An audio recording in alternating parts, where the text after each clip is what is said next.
आज की कहानी बहुत विशेष है क्योंकि आज की कहानी एक ऐसे ऋषि की है जिन्होंने अपने तप और साधना से भगवान शिव को खुश करके उनसे मृत संजीवनी की विद्या सीख ली, जिससे वे मृतकों को फिर से जीवित कर सकते थे, जो आगे चलकर ऋषि शुक्राचार्य के नाम से प्रसिद्ध हुए। नमस्कार, शिव शक्ति में आपका स्वागत है। अंगिरा और भृग यह दो परम धर्मात्मा ऋषि हुए हैं। इन दोनों के दो पुत्र हुए जो बड़े ही विद्वान और रूप तथा बुद्धि से सुशोभित थे। अंगिरा के एक पुत्र का नाम था जीव और भृग के एक पुत्र का नाम था कवि या शुक्र। यह दोनों अपने माता पिता के अधीन रहते थे। जब दोनों का यज्ञ अग्नि संस्कार हो गया तब उनके पिता परस्पर कहने लगे, हम दोनों में से एक ही इन दोनों पुत्रों का शिक्षक हो, इससे एक ही शासन करेगा और दूसरा सुख से बैठा रहेगा। यह सुनकर अंगी ने कहा, मैं कवि को भी अपने पुत्र के समान ही पढ़ाऊंगा, वह सुखपूर्वक मेरे यहाँ रहे। अंगिरा की बात सुनकर भृग ने कहा, ठीक है, और उन्होंने अपने पुत्र शुक्र को अंगी की सेवा में सौंप दिया। परंतु अंगी उन दोनों बालकों में विषम बुद्धि रखते थे, इसलिए दोनों को पृथक पृथक पढ़ाते थे। बहुत दिनों तक किसी प्रकार चलता रहा। तब एक दिन शुक्र ने कहा, गुरुदेव, आप मुझे प्रतिदिन विषम भाव से पढ़ाते हैं। गुरुओं के लिए यह उचित नहीं कि वे पुत्र और शिष्य में भेदभाव समझे। जो लोग विषम बुद्धि रखते हैं उनके पाप की कोई गणना नहीं है। आचार्य, अब मैंने आपको अच्छी तरह समझ लिया, आपको बारंबार नमस्कार करता हूँ। अब दूसरे किसी गुरु के यहाँ जाऊंगा, मुझे जाने की आज्ञा दीजिए। इस प्रकार गु और बृहस्पति से पूछकर उनकी आज्ञा से शुक्र चले गए। उन्होंने सोचा, पूर्ण विद्या प्राप्त करके ही पिता के पास चलूं, किंतु किससे पूछूं, कौन सबसे श्रेष्ठ गुरु हो सकता है। इन्हीं सब बातों का विचार करते हुए शुक्र ने महाप्राज्ञ गौतम के पास जाकर पूछा, मुनि श्रेष्ठ, बताइए कौन मेरा गुरु हो सकता है। जो तीनों लोगों का गुरु हो उसी के पास में जाऊंगा। गौतम ने कहा, जगत गुरु भगवान शंकर ही गुरु होने योग्य हैं। शुक्र ने पूछा, मैं कहाँ रहकर शंकर जी की आराधना करूं। गौतम बोले, गौतमी गंगा गोदावरी में स्नान करके पवित्र होकर स्त्रों द्वारा भगवान शंकर को संतुष्ट करो। संतुष्ट होने पर वे जगदीश्वर तुम्हें विद्या प्रदान करेंगे। गौतम के कहने से शुक्र गोदावरी के तट पर गए और वहां स्नान करके पवित्र हो भगवान शिव की आराधना करने लगे। भृगुनंदन ने वाराणसीपुरी में जाकर प्रभावशाली विश्वनाथ का ध्यान करते हुए बहुत काल तक घोर तप किया था। उस समय उन्होंने वहीं एक शिवलिंग की स्थापना की और उनके सामने ही एक परम रमण कूप तैयार किया। फिर प्रयत्नपूर्वक उन देवेश्वर को 1,00,000 बार द्रोण भर तथा बहुत से सुगंधित द्रव्यों से स्नान कराया। फिर 1000 बार परम प्रति पूर्वक न यक्ष कर्दम और सुगंधित उपटन का उस लिंग पर अनुलेख किया। तत्पश्चात सावधानी के साथ परम प्रेम पूर्वक तरह तरह के पुष्पों और अन्य पल्लवों से तथा नाना प्रकार के रमणीय पत्रों और सुंदर कमलों से शंकर जी की विधिवत अर्चना की। उन्हें बहुत से उपहार समर्पित किए तथा शिवलिंग के आगे नाचते हुए शिव सहस्त्रनाम एवं अन्यान्य स्तोत्र का गान करके जी का सत्वन किया। इस प्रकार शुक्राचार्य 5000 वर्षों तक तरह तरह प्रकार के विधि विधान से महेश्वर का पूजन करते रहे, परंतु जब उन्हें थोड़ा सा भी वर देने के लिए उद्यत होते नहीं देखा तब उन्होंने एक दूसरे अत्यंत दुष् एवं घोर नियम का आश्रय लिया। उस समय शुक्र ने इंद्रियों सहित मन के अत्यंत चंचलता रूपी महान दोष को बारंबार भावना रूपी जल से पलित किया। इस प्रकार चिरतन को निर्मल करके उसे पिनाकधारी शिव को अर्पण कर दिया और स्वयं धूम कण का पान करते हुए तप करने लगे। इस प्रकार उनके 1 सहस्त्र वर्ष और बीत गया। तब भृगुनंदन शुक्र को यम दृढ़ चित्त से घोर तप करते देखकर महेश्वर उन पर प्रसन्न हो गए। फिर तो दक्ष कन्या पार्वती के स्वामी साक्षात विरूपाक्ष शंकर, जिनके शरीर की कां सहस्त्र सूर्य से भी बढ़कर थी, उस लिंग से निकलकर शुक्र से बोले। महेश्वर ने कहा, महाभाग भृगुनंदन, तुम तो तपस्या के निधि हो महामुनि, मैं तुम्हारे इस अविच्छिन्न तप से विशेष प्रसन्न हूँ। भार्गव, तुम अपना सारा मनोवांछित वर मांग लो, मैं प्रीतिपूर्वक तुम्हारा सारा मनोरथ पूर्ण कर दूंगा। अब मेरे पास तुम्हारे लिए कोई वस्तु अद नहीं रह गई है। शंभु के इस परम सुखदायक एवं उत्कृष्ट वचन को सुनकर शुक्र प्रसन्न हो आनंद समुद्र में निमग्न हो गए। उन कमल नयन द्विज व शुक्र का शरीर परमानंद जनित रोमांच के कारण पुलकायमान हो गया। तब उन्होंने हर्षपूर्वक शंभु के चरणों में प्रणाम किया। उस समय उनके नेत्र हर्ष से खिल उठे थे।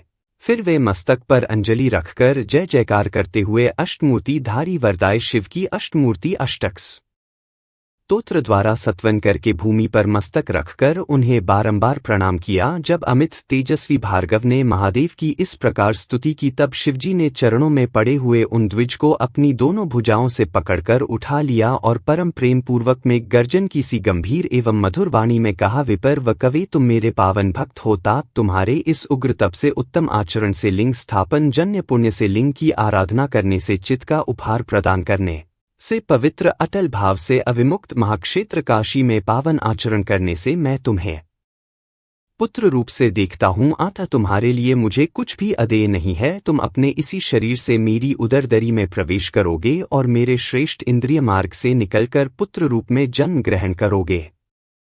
महासूच मेरे पास जो मृत संजीवनी नाम की निर्मल विद्या है, जिसका मैंने ही अपने महान तपोबल से निर्माण किया है, उस महामंत्र रूपा विद्या को आज मैं तुम्हें प्रदान करता हूँ, क्योंकि तुम पवित्र तप के निधि हो, अतः तुम उस विद्या को धारण करने की योग्यता वर्तमान है। तुम नियम पूर्वक जिस जिसके उद्देश्य से विद्याश्वर की इस श्रेष्ठ विद्या का प्रयोग करोगे वह निश्चित ही जीवित हो जाएगा, यह सर्वथा सत्य है। तुम आकाश में अत्यंत दीप्तिमान तारा रूप से स्थित हो जाओगे, तुम्हारा तेज सूर्य और अग्नि के तेज का भी अतिक्रमण कर जाएगा। तुम ग्रहों में प्रधान माने जाओगे। जो स्त्री अथवा पुरुष तुम्हारे सम्मुख रहने पर यात्रा करेंगे उनका सारा कार्य तुम्हारी दृष्टि पड़ने से नष्ट हो जाएगा। तुम्हारे उदय होने पर जगत में मनुष्यों के विवाह आदि समस्त धर्म कार्य सफल होंगे। सभी नंदा प्रतिपदा षष्ठी और एकादशी तिथियां तुम्हारे सहयोग से शुभ हो जाएंगी और तुम्हारे भक्त वीर्य संपन्न तथा बहुत सी संतान वाले होंगे। तुम्हारे द्वारा स्थापित किया हुआ यह शिवलिंग सुकस के नाम से विख्यात होगा। जो मनुष्य इस लिंग की अर्चना करेंगे उन्हें सिद्धि प्राप्त हो जाएगी। जो लोग वर्ष पर्यंत नक्त व्रत प्राय होकर शुक्रवार के दिन शुक्रकूप के जल से सारी क्रियाएं संपन्न करके शकश की अर्चना करेंगे उन्हें जिस फल की प्राप्ति होगी वह मुझसे श्रवण करो। उन मनुष्य में वीर्य की अधिकता होगी, उनका वीर्य कभी निष्फल नहीं होगा। वे पुत्रवान तथा पुस्त के सौभाग्य से संपन्न होंगे, इसमें तनिक भी संदेह नहीं है। वे सभी मनुष्य बहुत सी विद्याओं के ज्ञाता और सुख के भागी होंगे। यम वरदान देकर महादेव उसी लिंग में समा गए। तब भृगुनंदन शुक्र भी प्रसन्न मन से अपने धाम को चले गए। वह महाविद्या पाकर शुक्र अपने माता पिता और गुरु के पास गए। अपनी विद्या से पूजित होकर विद्यार्थियों के गुरु हुए। किसी समय कुछ कारणवश बृहस्पति के पुत्र कच्छ ने शुक्राचार्य से मृत संजीवनी विद्या प्राप्त की। कच्छ से बृहस्पति ने और बृहस्पति से पृथक पृथक देवताओं ने उस विद्या को ग्रहण किया। गौतमी के उत्तर तट पर जहाँ भगवान महेश्वर की आराधना करके शुक्र ने विद्या पाई थी वह स्थान शुक्र तीर्थ कहलाता है। मृत्यु संजीवनी तीर्थ भी उसका नाम है। वह आयु और आरोग्य की वृद्धि करने वाला है। वहाँ स्नान दान आदि जो कुछ भी शुभ कर्म किया जाता है वह अक्षय पुण्य देने वाला होता है। कालांतर में कासुर ने पार्वती को पाने के लिए जब भगवान शंकर से युद्ध छेड़ दिया और युद्ध में शंकर के परमों की विजय होने लगी तब वह अंधक घबराकर शुक्राचार्य जी की शरण में गया और गिड़गिड़ा कर मृत संजीवनी विद्या के द्वारा मरे हुए असुरों को जीवित करने की प्रार्थना करने लगा। इस पर शुक्राचार्य युद्ध स्थल में गए और आदर पूर्वक विद्या के स्वामी शंकर का स्मरण करके एक एक दैत्य पर मृत संजीवनी विद्या का प्रयोग किया। फलस्वरूप वे सभी दैत्य दानवीर एक साथ ही हथियार लिए हुए इस प्रकार उठ खड़े हुए मानो अभी सोकर उठे हो। शुक्राचार्य के संजीवनी प्रयोग से जब बड़े बड़े दानव जीवित होकर परमत को बुरी तरह मारने लगे तब परमत ने जाकर शिव जी को यह समाचार सुनाया। तब शिव जी ने कहा, नंदिन तुम अभी तुरंत जाओ और दैत्यों के बीच से शुक्राचार्य को उठा लाओ। भगवान शिव के कहने पर नंदी सांड के समान बड़े जोर से गरजे और तुरंत ही सेना को लांग कर शुक्राचार्य के समीप पहुंच गए। वहां समस्त दैत्य उनकी रक्षा कर रहे थे। उन सभी